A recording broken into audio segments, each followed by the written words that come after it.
Buenas tardes a todos. Hoy decimos llegada de este ciclo que tenemos de los lunes con la ciencia aquí en el Ateneo, que antes fueron temas del medio ambiente y que tan extraordinariamente bien nos ha venido organizando nuestra querida Carmen, a la que admiramos y queremos profundamente. Carmen es un lujo para Córdoba, con su magnífica labor docente y científica, con sus artículos y sus estudios realmente inconmensurable, y digo también es un honor para nosotros que estemos juntos en este maravilloso camino de la cultura.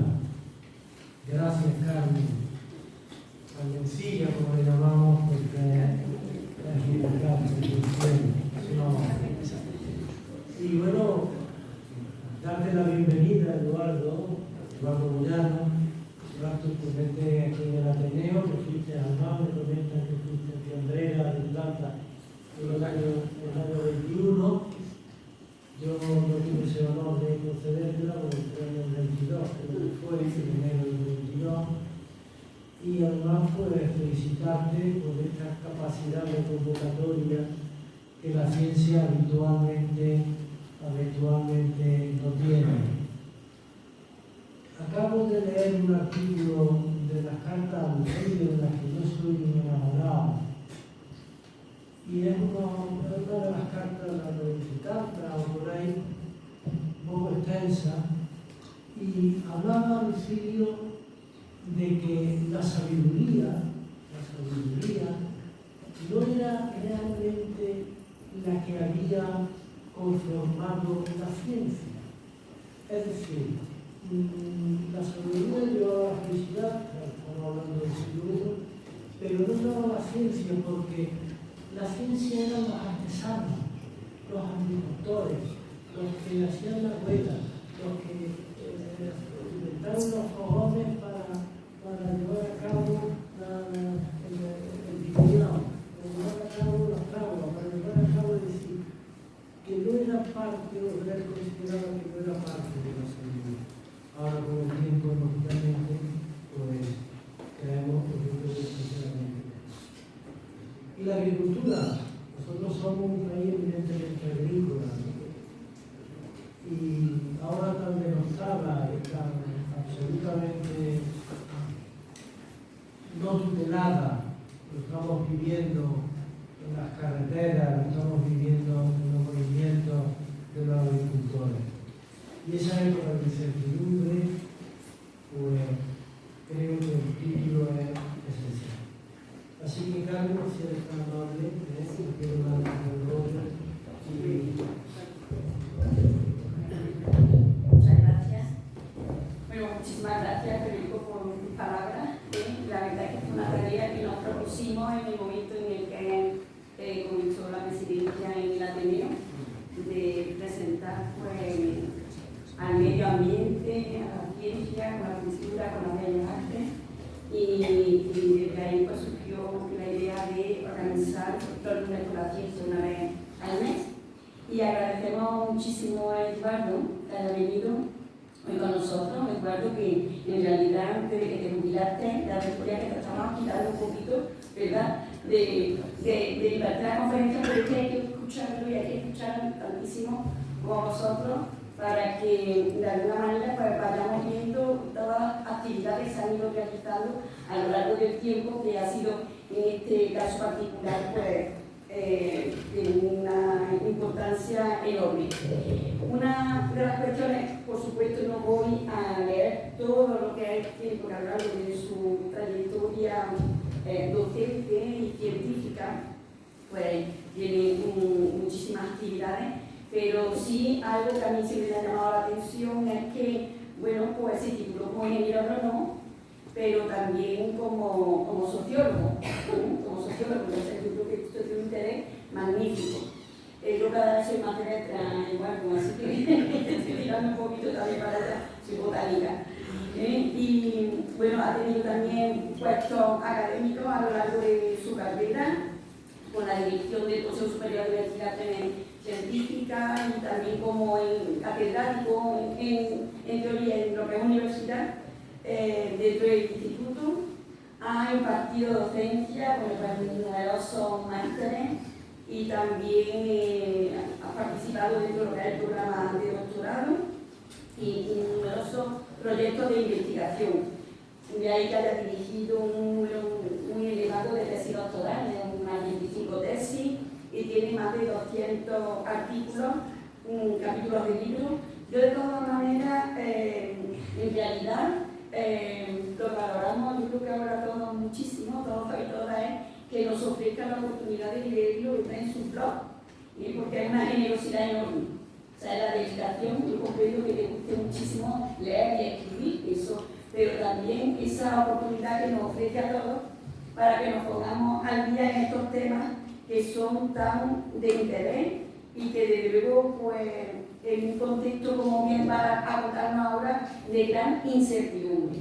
Pues es un tema atrevido, es un tema atrevido, pero precisamente por eso, por la incertidumbre. Y yo voy a finalizar, no quitar más tiempo, pero sí de decir que tiene numerosas distinciones, premios y reconocimientos. Uno de ellos, ya lo ha dicho Federico, el presidente del Ateneo, con la Fiabilidad de Plata de 2021, pero también recibiste el premio Arcoíris como Federación de Cooperativas Agrarias Europeas a nivel internacional. También en 2001, pues, concedida la Orden de Mérito Agrícola en la República Francesa. Muchísimas actividades, como digo, internacionales, elegido también como correspondiente de la Academia Francesa en la agricultura, ha participado también en la FAO con algunas actividades distintas y bueno, pues en el 2022 el gobierno le concedió la encomienda de la Orden de Mérito Agrario. Así que bueno, no lo he comentado todo para no quitar de tiempo porque estamos deseando oírlo a él. Pero muchísimas gracias de nuevo por estar aquí y muchísimas gracias a todos vosotros y vosotras por acompañarnos ya creo que es tan importante para el Ateneo. Muy importante. Bueno, muchas gracias.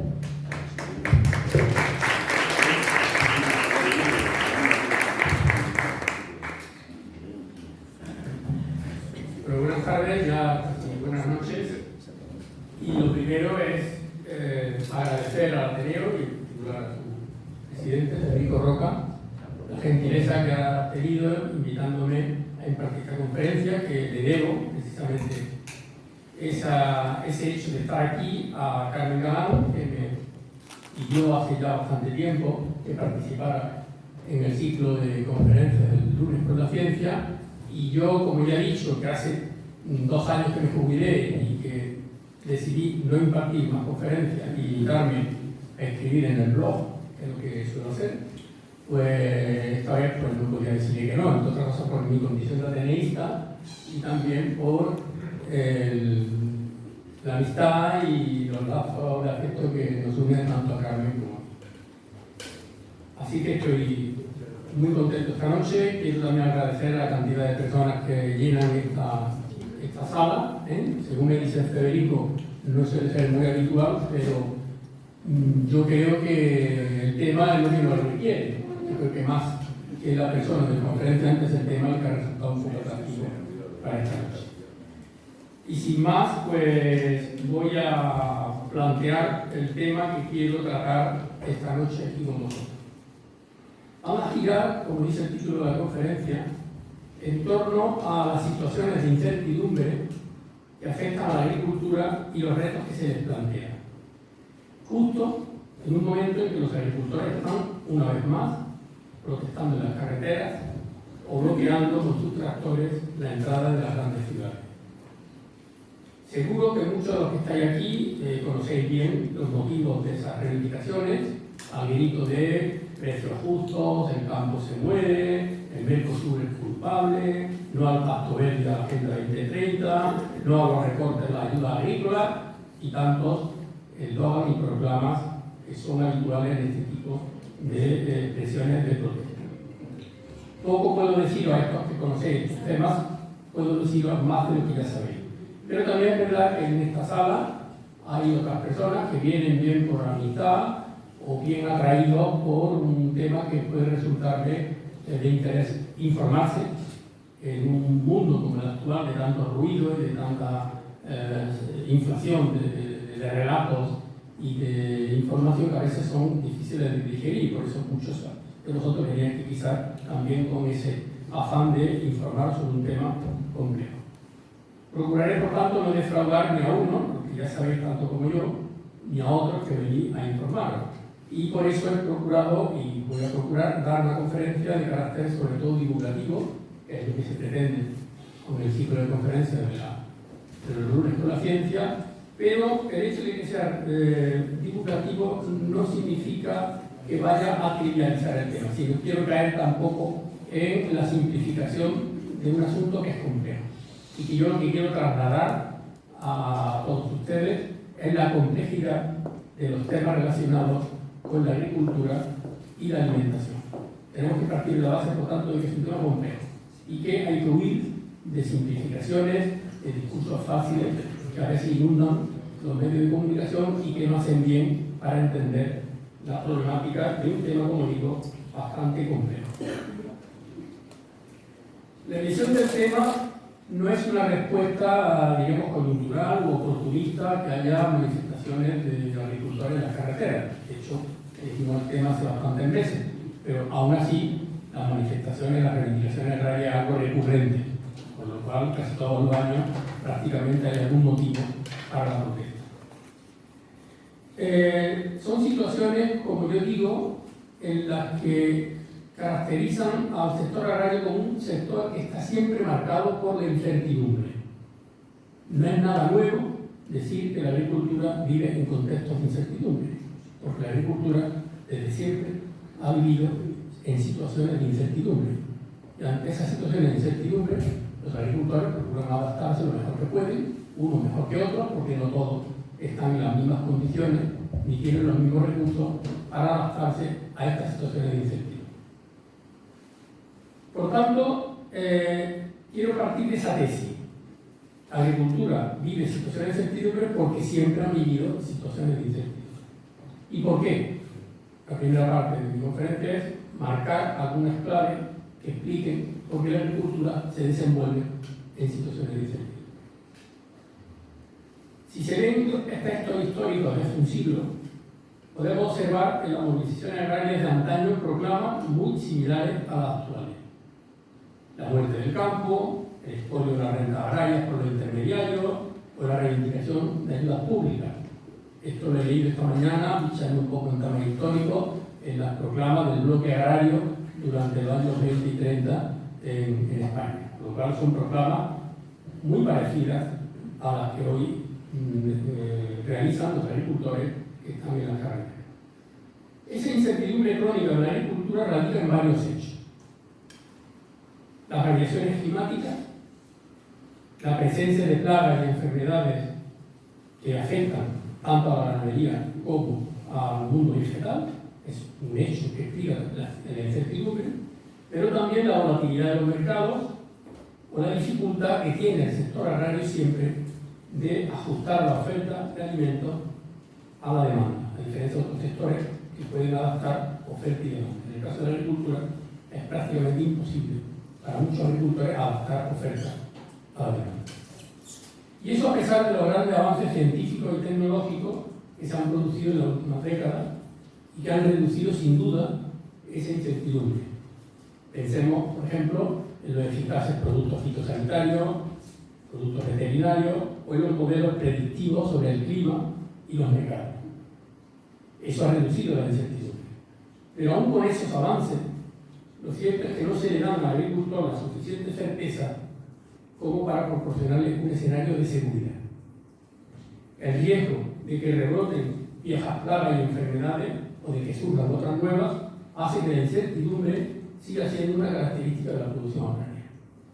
Es lo que ocurre con el rebrote, por ejemplo, de la peste porcina hace poco, o la gripe aviar en la ganadería, o con la emergencia de plagas como el verticillo o la Xylella fastidiosa en el olivar.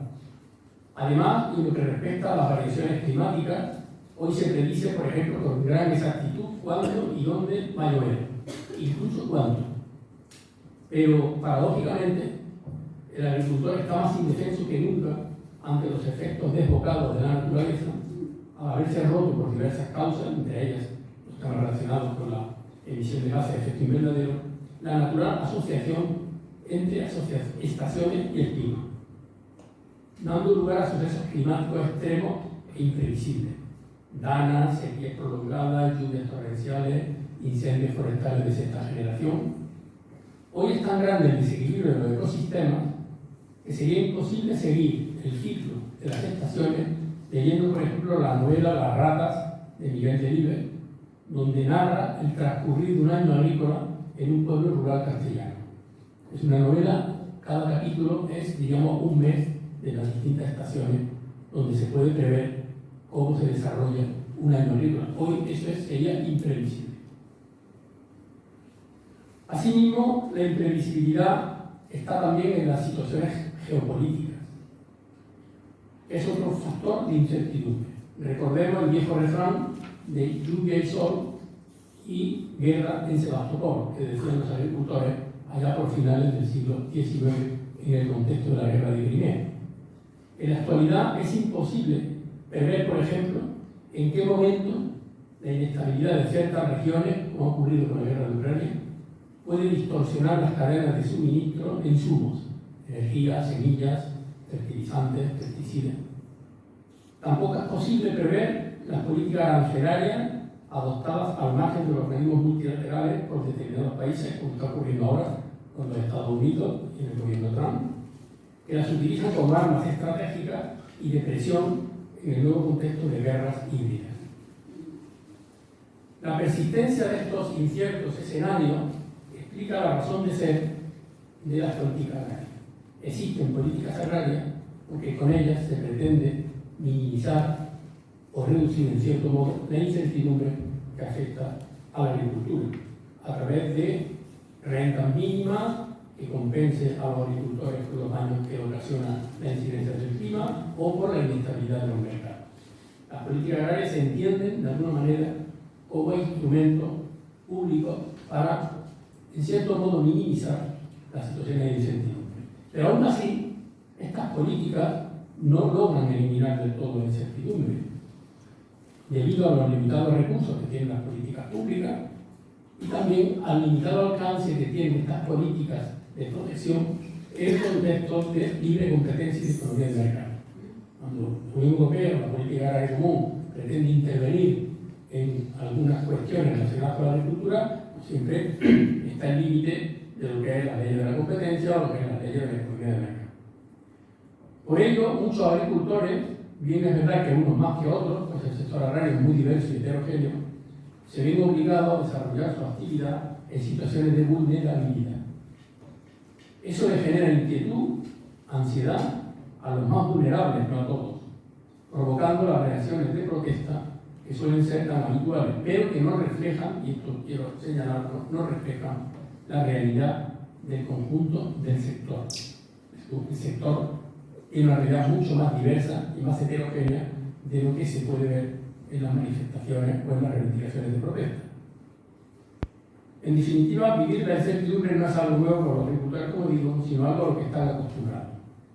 Por tanto, creo que no hay que dejarse cegar por esta situación de incertidumbre, sino procurar, como analistas y científicos que somos, pues saber cuáles son los vectores del cambio, identificarlos, cómo afectan a la agricultura, cuáles son las posibles estrategias y cómo son los retos que realmente afronta el sector. Porque si nos dejamos llevar por la incertidumbre, a veces no nos dejan analizar con frialdad y con objetividad esas otras cuestiones que para mí son las verdaderamente fundamentales, que son los retos, los vectores del cambio, los retos y las estrategias a abordar tanto desde la iniciativa pública como desde la iniciativa privada. Vamos a hablar, por tanto, de algunos rasgos del actual contexto de cambio que me gustaría señalar. Sin duda que por las dimensiones del cambio científico-tecnológico de hoy, el momento actual puede compararse de algún modo con la revolución verde de los años 60 del siglo pasado. Se asiste, como entonces, a un fuerte desarrollo de la ciencia y la tecnología que está transformando los procesos productivos agrícolas y ganaderos y el modo de gestionar las explotaciones. En aquellos años 60, los vectores del cambio eran la mecanización, el regadío, la mejora vegetal y animal, los insumos químicos de síntesis, la ganadería intensiva, y de eso Pepe Gina sabe mucho de la Argentina, y aprovecho para saludarlo. Y todo ello en el marco de un modelo de agricultura que me gustaría resaltar, dirigido a aumentar la producción mediante incremento acelerado de la productividad por hectárea o por cabeza de grano. Ahora, ya avanzado el siglo XXI, los vectores del cambio son muchos, entre los que cabe destacar la biotecnología, la digitalización, la inteligencia artificial, en una especie de nueva vuelta de tuerca del proceso de modernización. Sin embargo, en diferencia del anterior proceso de los años 60 de la Revolución Verde, el actual proceso de cambio no seguía solo por una lógica productivista, basada en la ciencia y la tecnología. Están además presentes factores ecológicos y culturales, como los que inspiran la economía circular, el bienestar animal, el consumo responsable, la preservación del medio ambiente, la preservación de la biodiversidad, etc. En lo que se refiere a los cambios tecnológicos, hoy es posible, por ejemplo, dirigir a distancia una explotación agraria sin que el titular resida en el territorio, dando lugar a modelos de agricultura sin agricultores, como ya se habla en algunos países. De hecho, hay un libro recientemente publicado que se llama así, Agricultores sin agricultores, escrito por dos sociólogos franceses de bastante prestigio. También se externalizan muchas tareas que antes las realizaba el titular con la ayuda de su familia o con personal asalariado y que ahora se delegan a empresas de servicio, modificando los sistemas tradicionales de gestión.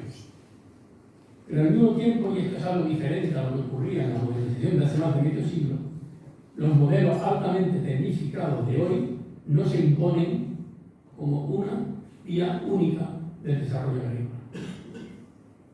Hoy, junto a esos modelos, existen otros de menor escala que buscan la diferenciación del producto por la calidad o por el vínculo a un territorio, que promueven mercados de proximidad a los consumidores sobre la base de los principios de la agroecología, como la experiencia del kilómetro cero o similares. Puede decirse que nunca ha habido tanta pluralidad de modelos de desarrollo agrario como ahora.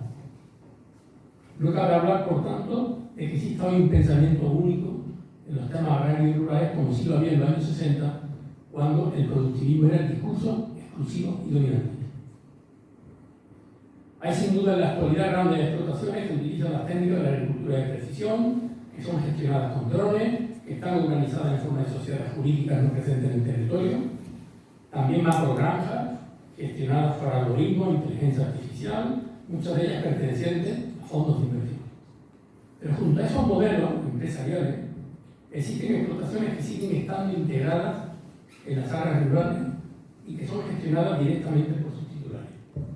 Utilizan también las nuevas tecnologías, pero adaptadas a las características de su pequeña y mediana dimensión y recurriendo a fórmulas asociativas para alcanzar apropiadas economías de escala.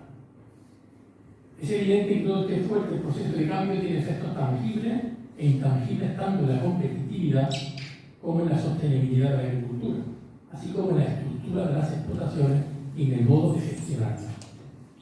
Ello convierte en obsoletos algunos de los conceptos que veníamos utilizando en el debate rural agrario hace años, como es el caso, por ejemplo, del concepto de agricultura familiar, hoy sustituido y superado, en mi opinión, por el concepto de agricultura profesional, que podemos abrir un debate luego en el coloquio sobre este asunto.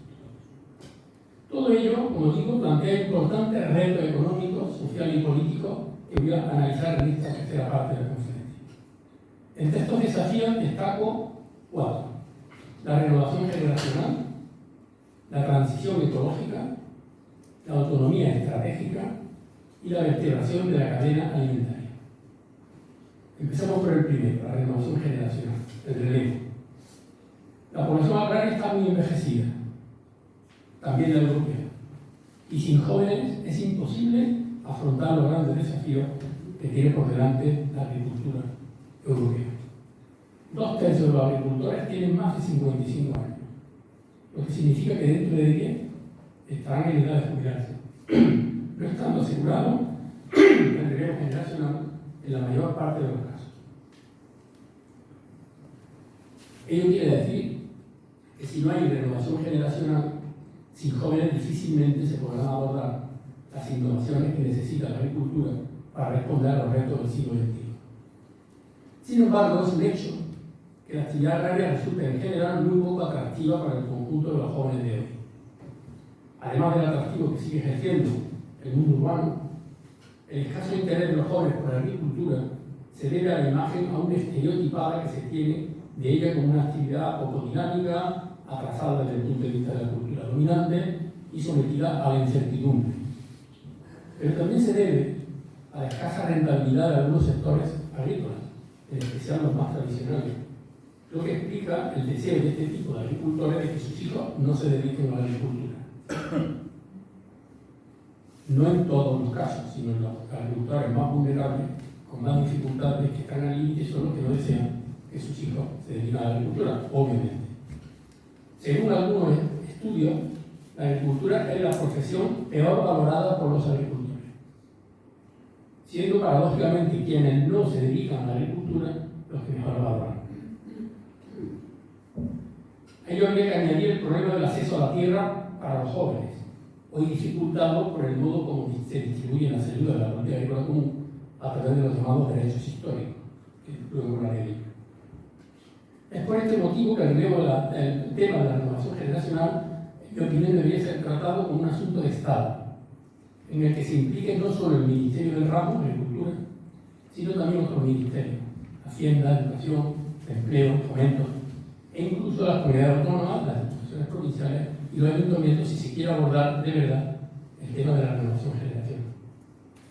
Debemos tener en cuenta que la incorporación de jóvenes a la agricultura exige sin duda la aplicación de incentivos económicos, por ejemplo, la ayuda a la instalación que da la Unión Europea, pero también medidas fiscales y jurídicas, facilitando el relevo en el marco de la transmisión patrimonial hereditaria o fuera de ella, modernizando la legislación sobre arrendamiento, creando bancos de tierras.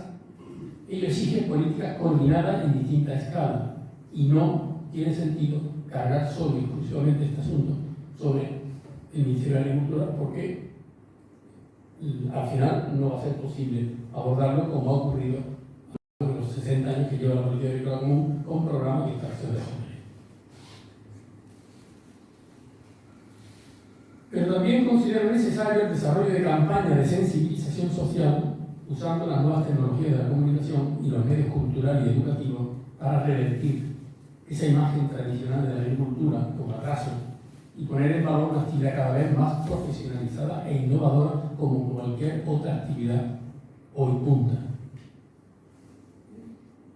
En esto cabe destacar la labor que realizan muchos sindicatos agrarios, las organizaciones profesionales, como les llamamos, en su afán por trasladar a la sociedad una imagen moderna de la agricultura.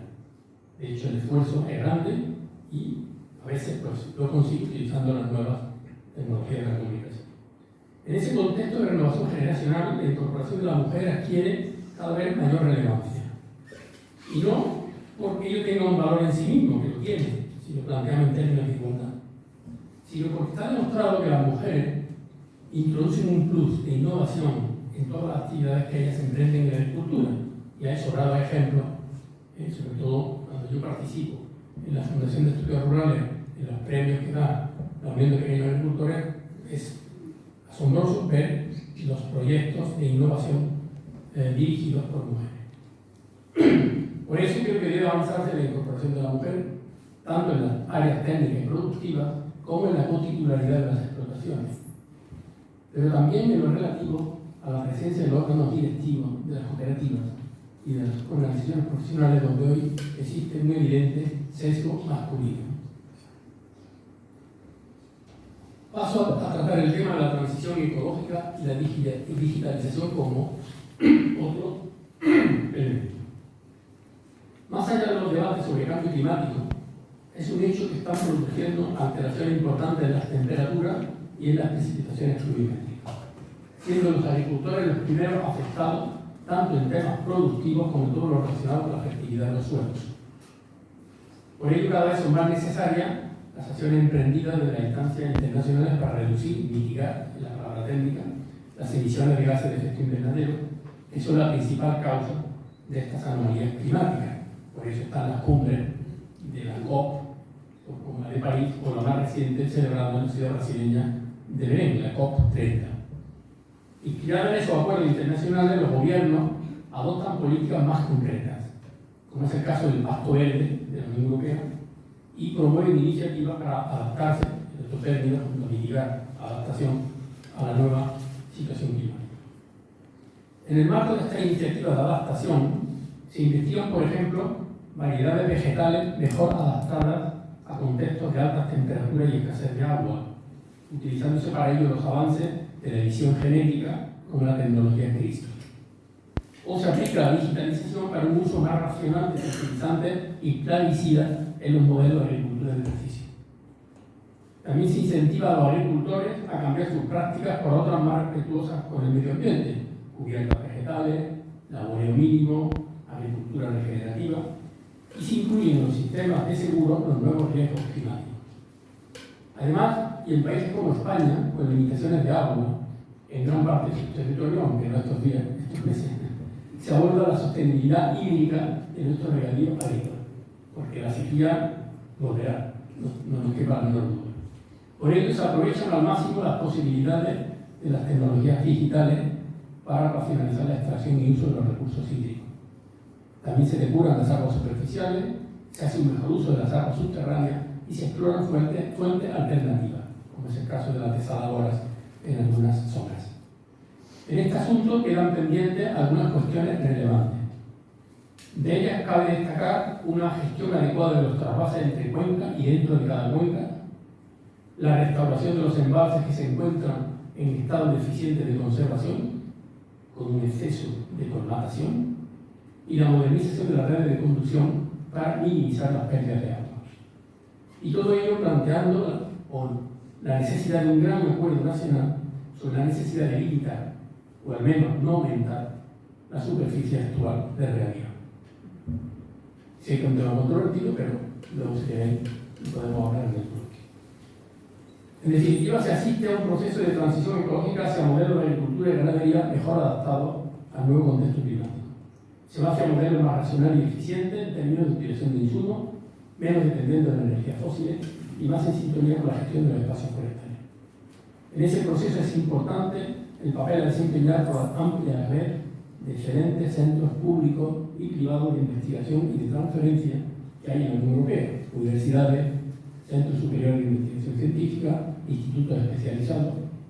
Pero también es importante que no sean excluidos de todo este proceso aquellas explotaciones de pequeña y mediana escala que tienen potencial para realizar la transición ecológica, pero que encuentran serias dificultades para abordar ese reto por sí solas. Son además explotaciones que en muchos casos desempeñan un papel fundamental en el desarrollo rural, dada su directa vinculación con el territorio. La digitalización puede ayudar a ello, pero siempre que se le considere no un fin en sí mismo, sino como un medio al servicio de la innovación que precisa el sector agrario, tanto en lo que se refiere a la utilización de insumos como a la gestión administrativa de las explotaciones. De ahí la importancia de utilizar la amplia gama de políticas públicas para que ese proceso de transición ecológica y digital no sea abrupto, sino gradual, y tampoco excluyente, sino inclusivo, es lo que se llama la transición ecológica justa. En este sentido adquiere especial relevancia el tema de la formación, el asesoramiento a los agricultores, algo en lo que el mundo asociativo, sindicatos, cooperativas, desempeña un papel importante.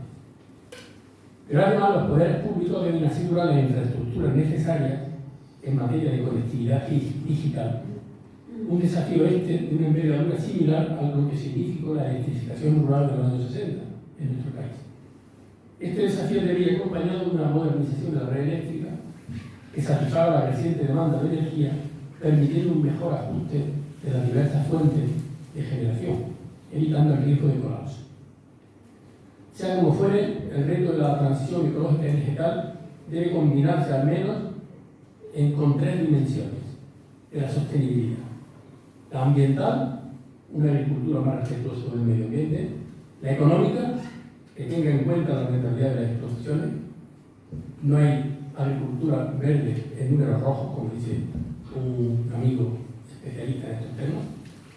Y la social, que considere no solo la cohesión de los territorios, sino también el bienestar de la población rural y las condiciones laborales de los asalariados, cada vez más inmigrantes. Respecto a la apertura de los mercados y la autonomía estratégica, debido a acontecimientos como la pandemia, COVID, o la guerra de Ucrania, debe añadirse a las tres dimensiones de la sostenibilidad que antes he comentado una cuarta, que es obtener, garantizar en la Unión Europea un cierto grado de autonomía en la producción de alimentos y de insumos de carácter estratégico, como es el caso de los fertilizantes. No solo autonomía en materia alimentaria, sino autonomía en materia de insumos, sobre todo fertilizantes. Sería algo así como incorporar al reto de la sostenibilidad una dimensión estratégica, en el sentido de disponer de un sistema alimentario capaz de asegurar el suministro básico, reduciendo su dependencia de las importaciones procedentes de otros países fuera de la Unión Europea. A ello habría que añadir la reducción de la dependencia energética de fuentes externas.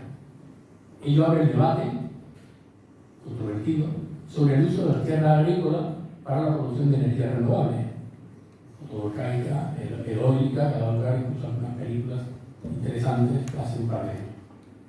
Y sobre la necesidad de la regulación de este tema, así como el tema de las tierras raras y el de la ubicación de plantas de biogás, por ejemplo, en las áreas rurales. Es un debate que está abierto.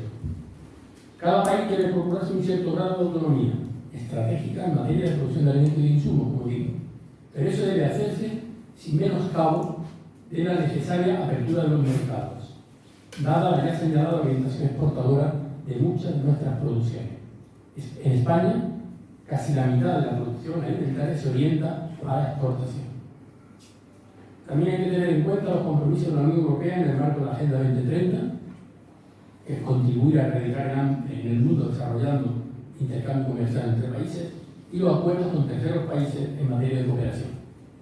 Conciliar la autonomía estratégica con la apertura de mercados exige, no obstante, introducir algún tipo de regulación para equilibrar las importaciones y las exportaciones, de tal modo que la liberalización del comercio no genere más perjuicios que beneficios a los productores nacionales. Esto es lo que la Unión Europea viene haciendo con los más de 40 acuerdos comerciales firmados con distintos países, y más en concreto con el más reciente, el Mercosur, y el que establecerá con la India, ambos de una importancia geopolítica innegable. En este sentido, adquiere especial importancia las llamadas cláusulas de salvaguarda para equilibrar la entrada y salida de productos, o las cláusulas espejo para asegurar que los productos entren en las mismas exigencias sanitarias, ambientales y sociales que las que se aplican a los productos internos, algo que los que podemos ampliar en el bloque. Paso al tema de la vertebración de la cadena alimentaria, como último elemento de los retos. Desde los inicios del proceso de modernización en los años 60-70 y desde la integración plena de la agricultura en el sistema económico, no puede concebirse el sector de la producción agraria como un sector aparte, aislado del resto. El sector agrario es en su mayor parte, no en todo, pero sí en su mayor parte, un eslabón más del sistema alimentario, junto a las industrias de insumos y de transformación, las redes de transporte, las empresas de distribución, tanto minoristas como mayoristas, además de los consumidores. Hay otros modelos, como los mercados de proximidad, inspirados en los principios de la agroecología, que se relacionan directamente con los consumidores y que no se integran en la cadena alimentaria convencional, pero su importancia es muy pequeña desde el punto de vista cuantitativo. Es importante en términos cualitativos, pero en términos cuantitativos todavía es muy pequeño. Por eso, desde mi punto de vista, hay que utilizar una perspectiva amplia e integral a la hora de analizar los temas agrarios y alimentarios. Una perspectiva más de cadena alimentaria que de sector. Y no los enfoques ya obsoletos, como digo, de tipo sectorial, y solo contemplan por separado aquellos aspectos relacionados con la producción, sin vincularlo con las cadenas de distribución, con las industrias. Hoy, el sector alimentario en su conjunto representa en torno a un 10% del PIB español, del Producto Interior Bruto, y genera en torno a un 6% del empleo. El sector alimentario en su conjunto, no el agrario. El agrario, los porcentajes son mucho más pequeños. Pero la importancia del sector alimentario trasciende esos datos debido al papel esencial de la producción de alimentos y la incidencia que tiene en el territorio. Es evidente que dentro de la cadena alimentaria la interdependencia es total entre sus distintos componentes, pero en ella los agricultores son su eslabón más débil. Esa debilidad radica en sobre todo las características perecederas de gran parte de las producciones agrícolas, pero también en la atomización de las explotaciones y en el bajo nivel de vertebración económica que aún existe en muchos subsectores y que los hace aún más vulnerables, reflejándose en un cooperativismo, por ejemplo, de primer grado, muy disperso, muy atomizado y poco eficiente. De ahí que los poderes públicos intenten con instrumentos legislativos hacer más eficiente el sistema alimentario buscando un mejor equilibrio dentro del mismo. Es el caso de la ley de la cadena alimentaria, habrán oído hablar de ello. Pero, en mi opinión, el buen funcionamiento de la cadena alimentaria no depende solo de que exista una ley que lo regule, sino que cada agente del sistema asuma su propia responsabilidad más allá de que exista una ley que lo regule, una ley que siempre será limitada porque estamos hablando en términos de un mercado y de competencia. La responsabilidad del sector agrario es producir de modo sostenible productos sanos y de calidad. También vertebrar mejor sus intereses a través de eficientes modelos asociativos, cooperativas, organizaciones de productores, denominaciones de origen. Por su parte, la responsabilidad del sector de las industrias y la distribución es también la de vertebrarse de forma asociativa para desarrollar tareas de interlocución en el seno de las interprofesiones, por ejemplo. Pero sobre todo, ha de ser su obligación, su deber, si quiere que funcione bien la cadena, remunerar de modo adecuado a los que le garantizan el suministro, es decir, los agricultores, y poner a disposición de los consumidores los productos que demanden. En todo este largo y complejo sistema alimentario, el consumidor final es el que tiene la última palabra, desempeñando en ello un papel clave el tema de la trazabilidad. Por ejemplo, la profesora Ana Garrido, que está aquí con nosotros, lo ha estudiado muy bien, por cierto. Por ello, todos los operadores económicos deben ser sensibles a los cambios que se producen en los gustos y exigencias de los consumidores, asegurando alimentos sanos y de calidad. Pero también han de ser sensibles a valores respecto a la ética de los seres vivos, el bienestar animal, el medio ambiente, el paisaje, la salud, el desperdicio alimentario o las condiciones laborales de los asalariados. Y voy a terminar con un corolario, que es un comentario no demasiado técnico, pero sí obligado, sobre la incertidumbre que genera en los agricultores la reforma, las propuestas de reforma de la política agrícola común para el periodo 2028-2034. Voy a ser breve, huyendo de tecnicismos que muchos de los que están en la sala no tienen por qué comprender. Y como dije al principio, para afrontar los retos de la agricultura en contexto de incertidumbre, se dispone de suficientes instrumentos técnicos, entre ellos la política agraria, en concreto la política agraria común, del rubro que lleva ya más de 60 años de vigencia. En este 6 décadas, la PAC ha significado una importante red de seguridad para los agricultores, además de un significativo impulso a la innovación digital y ecológica y a la mejora de las explotaciones agrarias. Su reforma cada 7 años para adaptarse al contexto de cambio que afecta al sector agrario es algo habitual. Y cada 7 años que se reforma, pues cada 7 años se originan debates, controversias y conflictos en torno a la programa. Sin ánimo de abrumar en cifras, basta recordar que la actual PAC, Política Agrícola Común, del periodo 2021-2027 vigente, ha destinado a España en torno a 50.000 millones de euros, unos 7.000 millones anuales, en forma de ayudas directas a los agricultores. Aproximadamente unos 600.000 agricultores son beneficiarios de estas ayudas, y de incentivo a la instalación de jóvenes o a la transición digital y ecológica de las explotaciones, entre otros programas. Sin embargo, la PAC es una política limitada, tanto en recursos, cada vez más menguantes, lo estamos viendo ahora, como en instrumentos de intervención que no pueden sobrepasar, como he dicho, las reglas del mercado ni de la competencia. Y además, la política agraria común debe competir con otras políticas y otras prioridades de la Unión, como está ocurriendo ya recientemente con las prioridades en materia, por ejemplo, de defensa. Por eso los sindicatos agrarios, las organizaciones profesionales, suelen movilizarse cuando se inicia un nuevo proceso de reforma. Esto es ya una cosa habitual. Cada vez que hay un proceso de reforma, hay movilización de los agricultores y me parece bien. Para reclamar más fondos, o al menos para que no se les reduzcan, tal como están haciendo estos días, cuyas protestas coinciden con la firma del acuerdo con Mercosur, que entienden el perjuicio. Yo creo que en las reivindicaciones de estos días hay que separar lo que son las reivindicaciones en materia de la propuesta de la reforma de la política agrícola común de lo que son las críticas al acuerdo de Mercosur, porque si lo mezclamos, al final acabamos no sabiendo bien en qué consiste realmente la demanda de los agricultores. En todo caso, la PAC no puede resolver todos los problemas de los agricultores, en especial después de las sucesivas ampliaciones. La agricultura europea se ha hecho tan diversa, tan heterogénea después de tantas ampliaciones a 27 Estados miembros, que prácticamente hoy día la política agrícola común que se pensó para 6 países, hoy prácticamente es imposible que pueda gestionar y regular la enorme diversidad y heterogeneidad de la agricultura. Por eso hay tendencia, y se va a ver ahora en la propuesta de reforma, a que se produzca una renacionalización de la política agraria común, es decir, un retorno de las competencias que en los años 60 se habían delegado en Bruselas, ahora que sea de alguna manera un proceso al revés, a la inversa, delegar de nuevo competencias, retornar las competencias a los Estados miembros, para que sean estos Estados miembros con recursos comunitarios los que decidan cuáles son las prioridades en su territorio, más que sea la Comisión Europea la que lo define. Voy terminando. Como sin aranceles, como sin conflicto internacional en el horizonte, con más o menos paz, la agricultura tiene que afrontar retos de índole estructural, como los que he comentado a lo largo de la conferencia. He comentado la renovación generacional, la transición ecológica, la autonomía estratégica, la vertebración de la cadena, etc.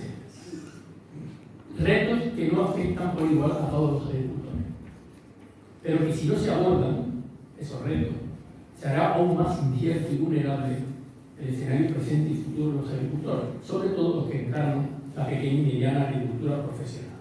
Si esos retos no se abordan, probablemente en unos cuantos años, unas cuantas décadas, se reducirá muchísimo la población agraria y gran parte de los agricultores, muchos de ellos envejecidos, abandonarán y se producirá un proceso de concentración de explotaciones. Tendremos que valorar si eso es bueno o es malo, porque es un hecho que se va a dar si no se produce y si no se afrontan este tipo de retos. Son retos además de una gran complejidad y que se enmarcan, es muy importante decirlo para terminar, en un contexto en el que la agricultura y el medio rural se convierte en temas de interés general.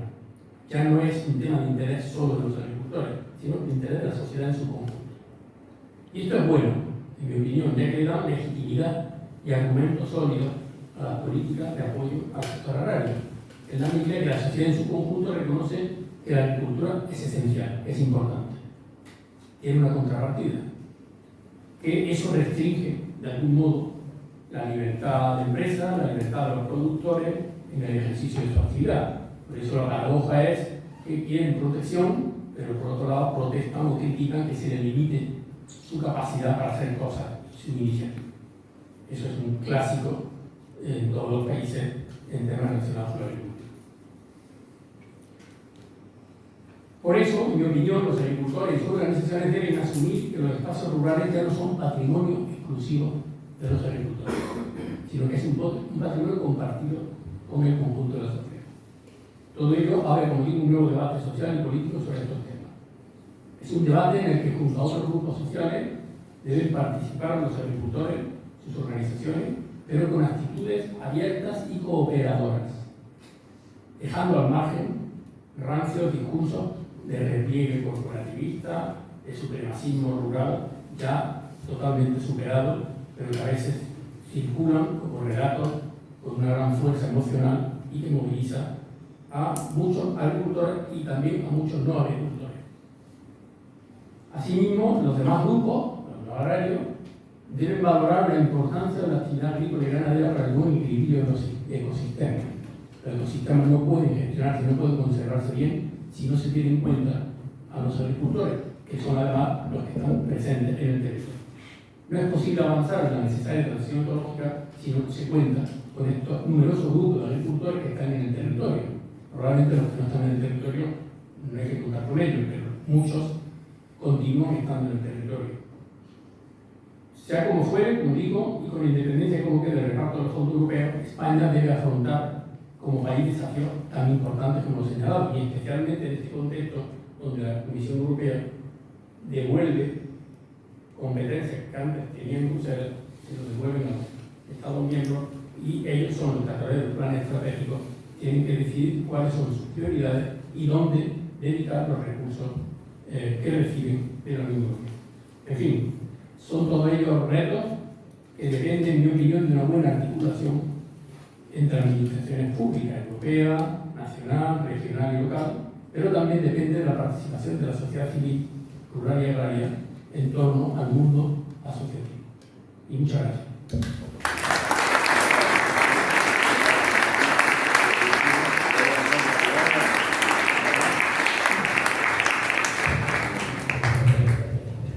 Muchas gracias, Eduardo, de verdad. Por lo menos yo he aprendido muchísimo.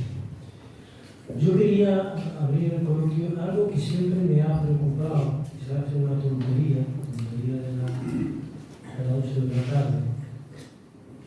¿Qué repercusión socioeconómica y de producción se produjo, no sé si en igual producir esa repercusión, con la extinción de las cámaras agrarias? Bueno, yo precisamente mi tesis de doctorado sobre eso. Si queréis, pues respondo a Federico y luego abrimos una pregunta muy concreta que no está muy relacionada con la conferencia. En concreto, yo abrimos el producto, pero respondo. Bueno, yo hice precisamente la tesis doctoral sobre eso, el tránsito de hermandades de labradores y ganaderos, de cámaras agrarias, al nuevo contexto del pluralismo sindical y tal. Sí, yo creo, en mi opinión, la disolución de cámaras agrarias no tuvo ningún efecto en temas productivos. Lo único que tuvo efecto es que los agricultores recibían unos servicios administrativos a través de las cámaras agrarias. En cada pueblo había una hermandad de labradores, una cámara agraria provincial, y allí recibían una serie de servicios que realizaban una serie de trámites burocráticos administrativos, que eso, una vez que se liberaliza todo el sistema económico, social y político, carecía de sentido su mantenimiento. De hecho, gran parte de las funciones que desempeñaban antes las cámaras agrarias las desempeña la administración a través de la oficina comarcal agraria o incluso las propias organizaciones agrarias, las cooperativas, a través de unos excelentes equipos de servicio. Por lo cual, a su pregunta, mi respuesta sería: repercusión en temas de la producción agrícola y ganadera, yo creo que no tuvo ninguna repercusión. Repercusión de otro tipo, positivo, negativo, pero ninguna. De hecho, las cámaras se transfirieron a las comunidades autónomas y muchas comunidades autónomas las disolvieron y las reconvirtieron en un organismo público que es la base de la oficina comarcal agraria. Bien, abrimos el coloquio, preguntas, si queréis. Gerardo. Bueno, yo quería preguntarte por Mercosur, porque, hombre, esa unanimidad que hay desde la patronal de los agricultores hasta los partidos verdes que se oponen a Mercosur, yo no la había visto desde que Fernández Vara quiso poner una refinería en mitad de Extremadura, vamos, o el anillo ese de alta velocidad que iban a hacer en Antequera, que también vi ahí a todos los sectores juntos, ¿no? Entonces, bueno, debe haber algo cuando... Y lo que has dicho de las salvaguardas, pues todos sabemos lo que pasa con las salvaguardas, ¿no? Cuando hubo la votación de la OTAN, había toda una serie de condiciones que luego no se han cumplido ninguna, vamos. No hemos integrado la estructura militar, en fin. Que yo de las salvaguardas, al final, pues... no me lo creo mucho que se cumplan, vamos. Bueno, digo más preguntas y yo voy respondiendo uno en uno, vamos a tardar mucho. Ana, o no, perdón, estaba Ana, otra Ana. ¿Sí? Sí, también. Ana, tú. ¿Yo? Sí. Bueno, pues yo quería felicitarte porque me ha parecido una conferencia en la que presenta pues toda la complejidad que existe y me ha parecido además muy atrevida, así que felicidades por ello. Y me voy a fijar en un punto en concreto de las que has citado, que es el tema de las tecnologías, ¿no? El título del libro que has citado, que desconozco, pues me ha parecido que sí, que es probable que una agricultura y un sector primario en general, pues sin personas, pues es posible, ¿no? Y me ha generado dos temas, ¿no? O dos incertidumbres que a lo mejor pues me podría bueno, comentar, ¿no? Una es la necesidad de formar, o sea, ya no es que la persona pues esté dedicada al sector agrario con toda la complejidad, con toda la menos valor que puede tener respecto a otro tipo de sectores o respecto de la sociedad, ¿no? Y si eso pues implica pues una dificultad mayor para la renovación de la población, de los recursos humanos que se dedican al sector productivo. Y la otra parte es si sabes, si conoces, si ocurre como en otros aspectos de las tecnologías, que en realidad las tecnologías se crean por necesidades del tecnólogo, del ingeniero, pero no de la persona que necesita esa tecnología. No se hace una tecnología centrada en el usuario, que se llama, por lo menos en otros sectores. Si aquí, pues efectivamente, yo puedo pensar en las granjas mecanizadas y tal, pero no sé hasta qué punto están integradas dentro de los diseños pues a los propios agricultores a la hora de diseñar esas tecnologías que podrían necesitar o que a lo mejor no las necesitan pero las tienen y se tienen que enfrentar ese reto. Mercosur, ¿no? Sí, has hablado de los fondos de inversión, no sé cómo... Sí, perdón. Has hablado de los fondos de inversión, no sé cómo estos... ¿Y cómo te llamas? Elena. Están realmente afectando a la agricultura familiar, ¿no? O a la agricultura profesional y desplazando la agricultura.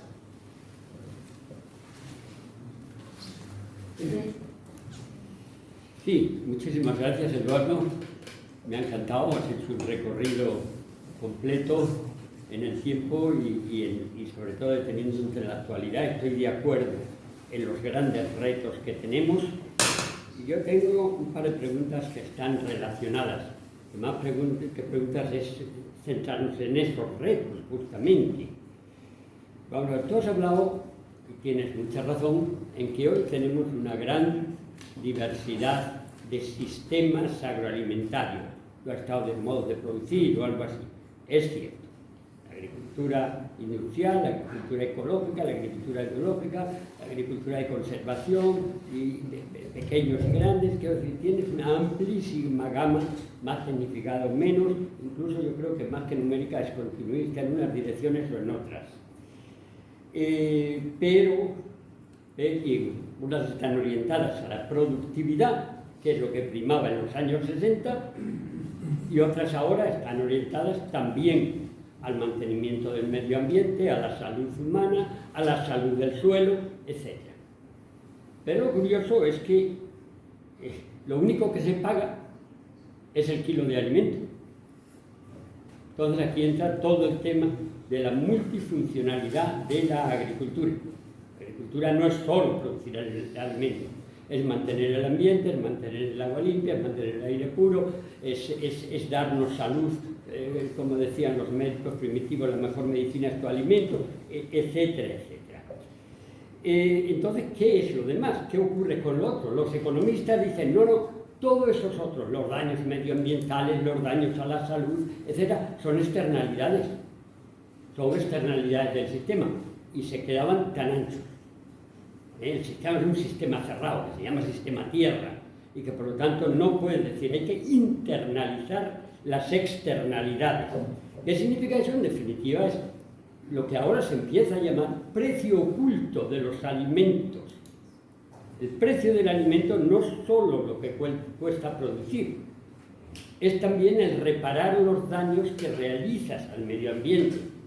Es también el evitar que te tengas que gastar en medicinas lo que no te gastas en alimentos, porque estás tomando alimentos de mala calidad o alimentos ricos en grasa o alimentos con un excesivo número de agroquímicos, la salud del individuo y la salud del suelo, etc. Entonces, yo creo firmemente en la diversidad, también en la diversidad de sistemas agroalimentarios, pero con una condición imprescindible: competencia leal. No nos hagamos trampas al solitario. Y competencia leal significa que hay que pagar por los daños infligidos al medio ambiente, a la salud, etcétera, según el tipo de agricultura que sea. Y entonces no habría, claro, en esa dirección van las cláusulas espejo, en esa dirección van algunas de estas, ¿cómo las has llamado tú antes? Las cláusulas que de salvaguarda, en esa dirección. Pero nos encontramos con una piedra enorme, casi imposible de salvar, que se llama Tratados de Libre Comercio, donde se ignora el medio ambiente. Ese Tratado de Libre Comercio es suicida.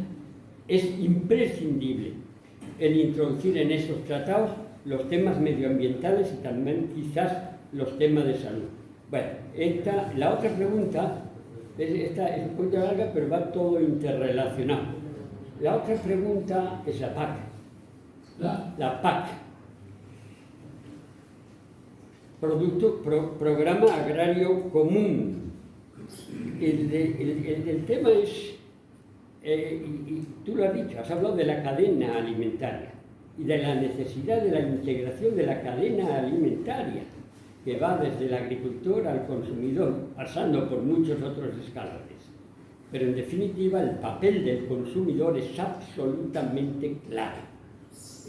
Y el papel que esas externalidades tienen en ministerios que no son los de Agricultura, que es el Ministerio de Sanidad, que es el Ministerio del Medio Ambiente, que es el Ministerio de Finanzas, que es el Ministerio de Trabajo, que está pagando las subvenciones a los que no trabajan, etcétera, etcétera, está absolutamente interrelacionado. Entonces yo creo que en la PAC faltan dos cosas esenciales. Primero, que no se llame PAC, sino PAAC, dos A's. Programa Agroalimentario Común, porque tiene que ir de la producción al consumo. Y cuando estamos perdiendo, estamos desperdiciando en el mundo una tercera parte de la producción mundial, 1.300 millones de toneladas métricas de alimentos, ahí hay un agujero grosísimo que no está en la producción, sino en el consumidor, o está a caballo entre los dos. Y, por otra parte, digo, uno de ellos que sea PAAC, si queremos ser consecuentes, y el otro que no se haga en el Ministerio de Agricultura, sino que haya una comisión intergubernamental por todos los ministerios afectados. Porque lo que el Ministerio de Agricultura se está ahorrando, lo está pagando el Ministerio de Sanidad o del Medio Ambiente, que son los que están pagando los efectos negativos producidos en la salud y en el medio ambiente. Y en definitiva, los alimentos son excesivamente baratos. Y tenemos que afrontar la realidad tal como es. Cuando yo era niño, el alimento medio usabas para el español medio, el salario medio, se utilizaba el 60 y tantos % en comprar alimentos, hoy el 17%. Y eso no asegura la sostenibilidad en la producción. Y entonces quizás tengamos que gastar algo más en los alimentos y mucho menos en reparar los daños medioambientales y los daños a la salud humana. Perdona que me haya alargado, pero es que Sí, solo en relación a la pregunta que ha planteado Elena de los fondos de inversión, ella ha nombrado también otro asunto de la agricultura sin agricultores que algunos agentes ha planteado como la uberización de la agricultura. Pues quería plantearte que si tenías datos respecto al impacto de un modelo y de otro. O sea, en el que el fondo de inversión se queda con todo y está haciendo un acaparamiento de tierras, de las mejores tierras, y la otra parte en el proceso de la uberización de la agricultura. Que creo que son cuestiones que, si nos fijamos lo que ha pasado en la vivienda, tenemos que entender que estos son fenómenos rapidísimos y que si se permite que eso ande a su ancha, pues dentro de 10 años no habrá nada que discutir sobre regeneración del campo ni nada. Bueno, vamos a ver si procuro responder de manera idéntica. También aprovecho para deciros esta conferencia, el texto de esta conferencia la tengo publicado en un artículo de hace aproximadamente un mes o un par de meses, que podéis acceder a él si queréis leerlo con tranquilidad. Está en la plataforma Tierra de Cajamarca, que es uno de los blogs que yo suelo utilizar desde la plataforma. Allí está prácticamente lo básico de lo que he dicho esta noche. Y sobre el tema Mercosur, pues tengo también recientemente publicado un artículo en el blog, que podéis también entrar ahí para ver un poco las características de Mercosur, para no entrar tampoco en demasiado detalle, porque podemos prolongar en exceso la conferencia. Pero yo quiero comentar dos cosas que hice Gerardo. Digamos una corrección con todo el respecto a una corrección técnica. Cuando hablamos de cláusulas de salvaguardia, esas cláusulas de salvaguardia ya existen en la Unión Europea. Esas cláusulas de salvaguardia lo que pretenden es reducir, intervenir, digamos, en las importaciones o exportaciones cuando el precio medio de un producto baja por debajo de un determinado umbral. Así que esa cláusula de salvaguarda es salvaguardar los intereses de los productores cuando hay una competencia externa excesiva. O sea que esa cláusula de salvaguarda no lo inventa el acuerdo Mercosur, sino que existe ya en la Unión Europea desde hace mucho tiempo. Podemos entrar a debatir si son eficaces, si no son eficaces, si hay una expresión, porque esa cláusula, el control de esa cláusula de salvaguarda depende de los Estados miembros. Ahora lo que se está pidiendo es que sea la propia Unión Europea, así como tiene Frontex, para el tema de fronteras, también dedique los funcionarios de la Comisión Europea a establecer controles en frontera sobre estos asuntos. Pero las cláusulas de salvaguarda existen. Lo que ha hecho el acuerdo de Mercosur es hacer más estrechas, más intensas las cláusulas de salvaguarda en algunos productos. Es decir, ha bajado desde el 10% al 5%. Es decir, antes decía, pues interviene la cláusula de salvaguarda, significa que reduzco la importación de carne o de productos X cuando el precio de mercado ha bajado un 10% respecto al precio medio. Lo que ha hecho Mercosur es bajarlo a 5%, es decir, lo ha hecho más exigente. Hay cláusulas de salvaguardia que ahora tienen que intervenir, actuar cuando baje el 5% del precio. Es un tema, una corrección técnica con respecto a lo que son cláusulas de salvaguardia. Luego está el tema de cláusulas espejo, ¿sí? No, te iba a decir lo de los fitosanitarios, de lo que se Sí, queda. eso no son cláusulas de salvaguardia. Luego están las cláusulas espejo. Las cláusulas espejo son aquellas cláusulas que lo que pretenden es que los productos que entren en la Unión Europea entren con unos niveles de exigencia sanitaria y de controles de tipo de pesticidas similares a los que se exigen a los productores europeos. Eso está incorporado al Tratado de Mercosur, pero tiene una dificultad. La dificultad es la siguiente, a ver si me explico. Las cláusulas de espejo son cláusulas que las define la Organización Mundial del Comercio. Y las define a través de una serie de, consensos, de acuerdos entre los estados que forman parte de la Organización Mundial del Comercio, que establecen unos estándares en cuanto al uso de pesticidas, de fitosanitarios, ponen la lista de pesticidas que no se pueden utilizar, las dosis. Esas son unas normas establecidas por la Organización Mundial del Comercio. ¿Qué ocurre? Que la Unión Europea se ha dotado de unas exigencias fitosanitarias a sus agricultores muy superiores a los estándares que establece la Organización Mundial del Comercio.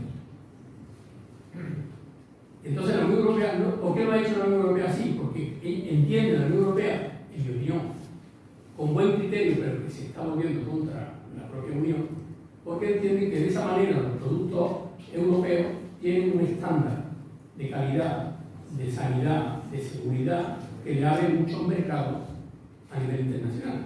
Por ejemplo, el mercado chino o el mercado norteamericano, o japonés, que son muy exigentes en estos asuntos. Entonces, la Unión Europea se ha dotado de una exigencia sanitaria muy superior a lo de la Organización Mundial del Comercio. Claro, tú en un tratado multilateral con los 4 países del Mercosur, si tú le pones en el tratado las cláusulas, o diríamos la exigencia sanitaria que exige la Unión Europea a sus agricultores, la otra parte dice, esto está fuera de la Organización Mundial del Comercio. A mí no me puede exigir los altos estándares de exigencia fitosanitaria que me están pidiendo a tus agricultores. Resuelve el problema con tus agricultores.